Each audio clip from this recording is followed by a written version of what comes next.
Brother lads, welcome back to the Cossy Arsenal podcast. My name is Cossy. Welcome back to brand new video. Man City are champions, and it is because of one man and one man alone. Erling Haaland destroying Tottenham in a game that they thought they could lose, in a game that Tottenham played well. Erling Haaland, one man like this, changed the fortunes for Man City. And of course, Ortega was good. Of course, Akanji was good. The backline was good. The midfield was good. But of course, it comes down to the goals. Goals win games, and Arsenal, that is where we failed. So this summer, we've got to go out there and sign a classic number 9. We've got out there and get a very good number 9, because last summer I said it, this summer I'm saying it, and the summer before last summer I said it. If Arsenal get a striker, we are in a much better situation.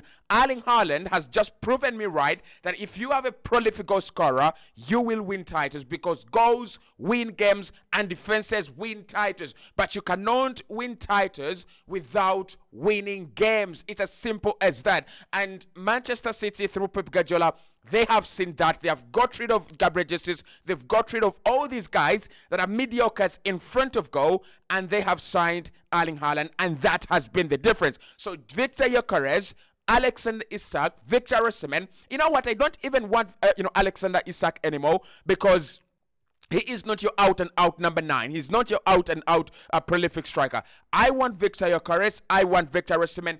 End of story. I don't want all these other guys that are trying to get where they want to be. Ben Sesko. I don't want those guys. I want Victor Gyokeres. I want Victor Osimhen, because right now, that is the difference. Those two strikers, one striker actually, is the difference between Arsenal and Man City on top of that Premier League table. Because Erling Haaland comes in against Nottingham Forest, and Man City were under immense pressure. It was 1-0. They were under immense pressure, and Nottingham Forest side that were actually fighting to stay up in the Premier League. And you know what Erling Haaland does? Erling Haaland scores a second.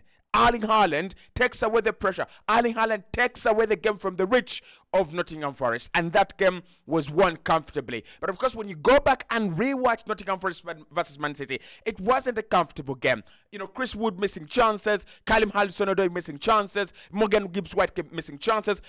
Man City were living dangerously, but because they have that number 9, because they have that guy, they have that go-to guy in terms of getting goals to take games away.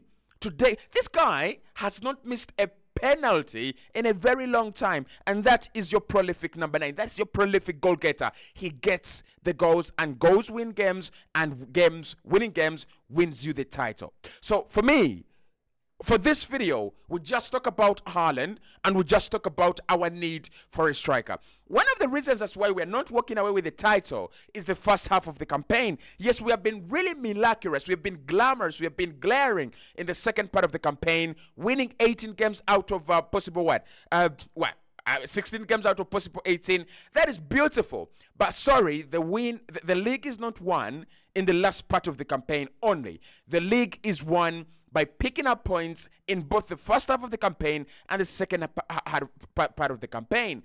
And when you look at the major reason why Arsenal lost games or dropped points during the first part of the campaign, because teams had actually found us out, and Martinelli was no longer scoring goals, Saka was no longer scoring goals, and Odegaard was no longer scoring goals, because we apparently needed a trip to Dubai. And that trip to Dubai brought in a lot of good. But how many trips to Dubai are we going to have? How many times are we going to rely on a session away from football for us to come and put in performances like this? For me, the talk of the first half of the campaign for Arsenal was we are creating good chances. We are having 36 shots, 29 shots, and we are not scoring goals. What is the quality of those shots? And I said it against West Ham, and I said it against Fulham too, that if you have very poor quality shots, low quality shots, it doesn't matter how many you have.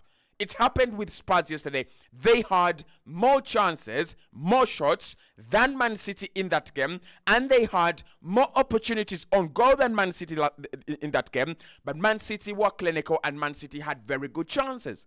So if Arsenal had a number 9, Tell me how we don't beat West Ham with 26 shots on goal, with 5 big chances credited by Martin Odegaard. If Arsenal have a good striker, tell me with the amount of chances we created, how we don't beat Villa at the Villa Park. Yes, we went down a 0-0. That was Joe McGinn earlier on in the game, and Aston Villa's game was purely over in that game. Tell me how we don't beat them. Tell me how we don't beat, Villa with all the chances we created, and we scuffed them through Martin Odegaard, who wasn't in form, goal-scoring form, through Saka, who wasn't in goal-scoring form, and through Gabriel Martinelli, who wasn't in goal-scoring form. Tell me, if you have a number 9, if you have Victor Gyokeres, or if you have your Victor Osimhen, how the Leandro Trossard chance against Aston Villa at half-time, that is your striker chance. Your striker should be in between goal, in front of goal. That is where you want your striker to be, and that is where Erling Haaland will be. He will be at the back post, or he will be in front and in between goal. That is where he was yesterday when they were beating Tottenham, because his positioning is of a striker, his thinking is of a striker, his execution is of a striker.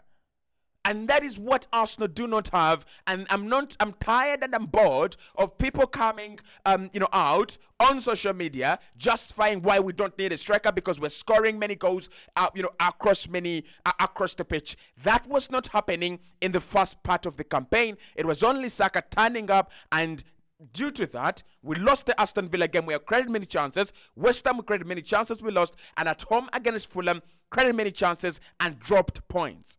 So go out there, Edu and Mikelata, or whoever you are, go out there and sign a striker. It is what we need at the moment. Last summer, I don't know how we walk away with Kai. And I think Kai Havertz, for me, is a signing for this summer. If Arsenal sign a good striker last summer, and we sign a good midfielder in Declan Rice, and we sign a good defender, you can sign your Kai Havertz this summer, because he's a Raumdeuter and he's going to work, in partnership with your striker. We've got to admit, we made a mistake last summer and we got it wrong. Absolutely wrong. Because look at Julian Timber, who's, by the way, very good, has not had an impact this season, and Arsenal have been the same. So that means that without Julian Timber, and for me, without Raya and without Kai Havertz, this team performs at even a much better level if you put a striker in there. If I put Lautaro Martinez in this team and I keep Ramsdale, I know we don't win the Golden Glove, but we still win games. And I keep Xhaka, maybe in that midfield, and I introduce Declan Rice. This team is much better because I will have a top number 9 up top in Gyokeres or Victor Osimhen. So our priority last summer should have been getting in a striker, because our problem last season wasn't goals, but it was decisive goals. It was the important goals that mattered. You remember Gabriel Jesus against Southampton, 3-3? The geezer gets a glorious chance, through on goal, 1-on-1, and he decides to dive. That should have been 4-3, and that should have built the momentum for us. So the decisive goals didn't come. The goals where you want your number 9 to be at the back post and tap it in, those goals didn't come, and those are the goals that are winning titles. Honestly, guys, the number 9 goals are winning titles for Man City. Erling Haaland, 2 seasons in a row. By the way, he's had a poor campaign. He has had a bad campaign where he has doubled the number of goals Arsenal's top scorer has. He's had a bad campaign where he's on course to scoring 30 goals this campaign. He's had a bad campaign where he's going to lift another trophy, and he is going to be influential yet again. He's going to be influential for Manchester City. He's had a bad campaign. And apparently for Arsenal, our strikers Eddie Nketiah have had a good campaign with 5 goals. Kai Havertz has had a good campaign with 12 goals.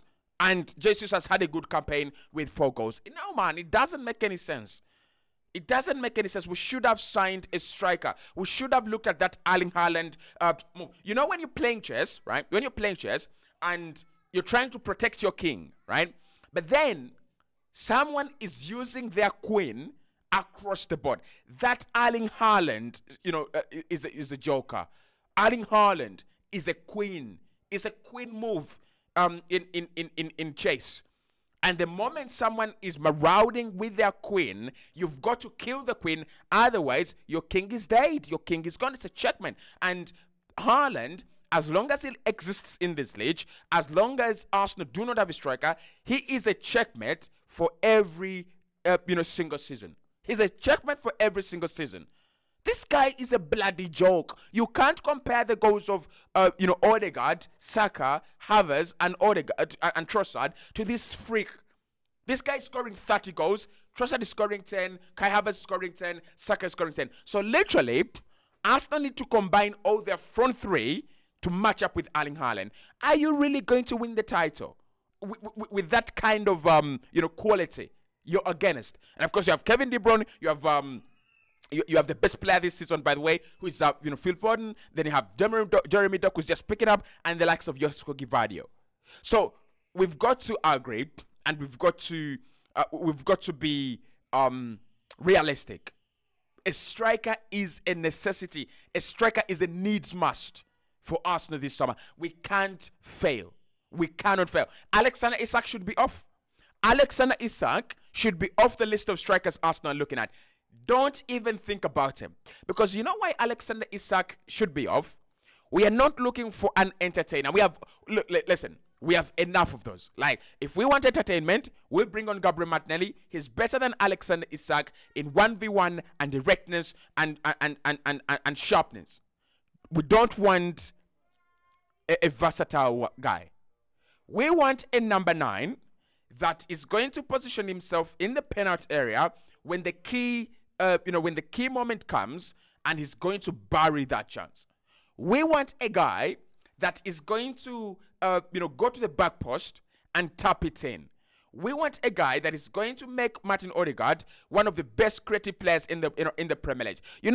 People say, and of course it's true, Kevin De Bruyne has had half a season missed, half a season played, and he is only second in the Premier League in terms of assists. But why not Martin Odegaard? And why Kevin De Bruyne? Because Kevin De Bruyne has got a freak of a striker who he will tell, guy, I'm going to release you. And Erling Haaland says, well done, mate. I will bury it. Who is Odegaard releasing? He's releasing Edin Ketia. He's releasing Gabriel Jesus. By the way, Gabriel Jesus, in terms of finishing, he's dreadful. Like, dreadful. He's releasing Kai Havertz, who in terms of being clinical, he is dreadful. So go out there and get a guy. Go out there and get a number 9 that you can trust in front of goal. And I'm really angry today because I looked at that Son chance. And I remembered the chances we had against West Ham. And I remembered the chances we had against Fulham. And I remembered the chances we had against Aston Villa in the first leg. And I remember the chances we had that we failed to bury, right, against Aston Villa at home. I remember those chances. I'm sorry, I rant in the morning. It's not a healthy behavior. Not even taking warm water to deal with my health. And you can hear my voice is a little bit vibrating. But it is not acceptable at this level and at this standard that we celebrate 27 wins as history and we give away one win, 2 points, 3 points that could have been titles. I'm sorry, celebrating 27 wins and not the title is celebrating mediocrity. That is the point.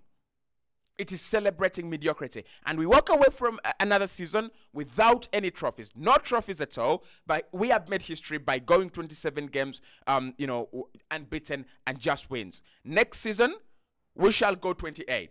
When shall we create history? By winning the Premier League.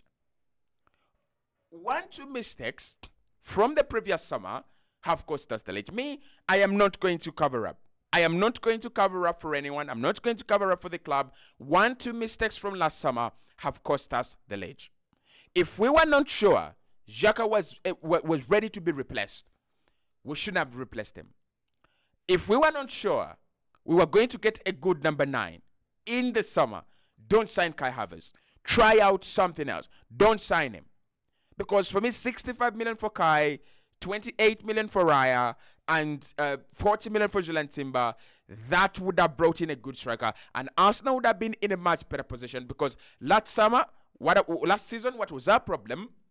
Last season, our problem was we need a guy that gets goals. That is what we needed. A 100 million Declan Rice, best signing of the season. I agree with that. A 65 million Kai Havertz signing to replace Xhaka, I disagree with that. Could have gone for Gabriel Viega.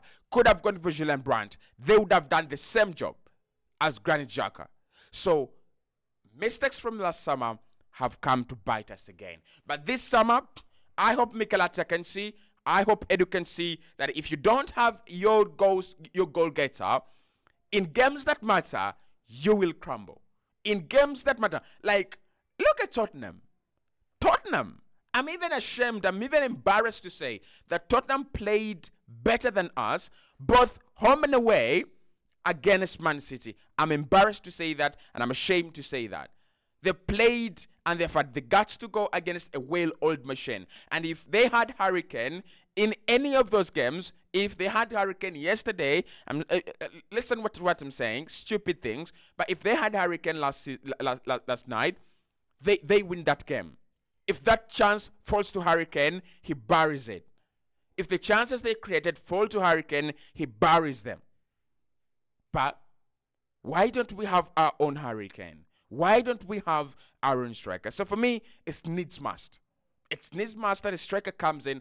Otherwise, we are going to continue bragging about 29 wins, 30 wins. With this Manchester City side, you can even win 38 games and you still don't win the title. That is how ruthless they are. I was talking with the boys on this Arsenal team, with my boys. And I said, you could go invisible. The invisibles of Arsene Wenger, they don't win a title against Man City because City are going to finish with 91 points this season. Therefore, in a season where Man City have not been at their best, they get more points than the invisibles. The Centurions, 100 points.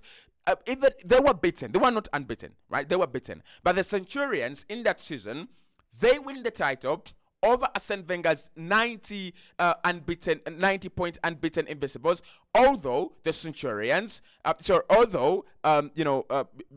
you go unbeaten because they are Centurions and they collected 100 points, guys. It's bad to see this team sabotage itself every single time. Go and get a striker. It's simple as that. Last summer, go and get a striker. Whoever it was, go and get a striker. We would have been in a much better position. Like, we would have done much better if we had a number 9. Honestly. So it needs must now. It needs must.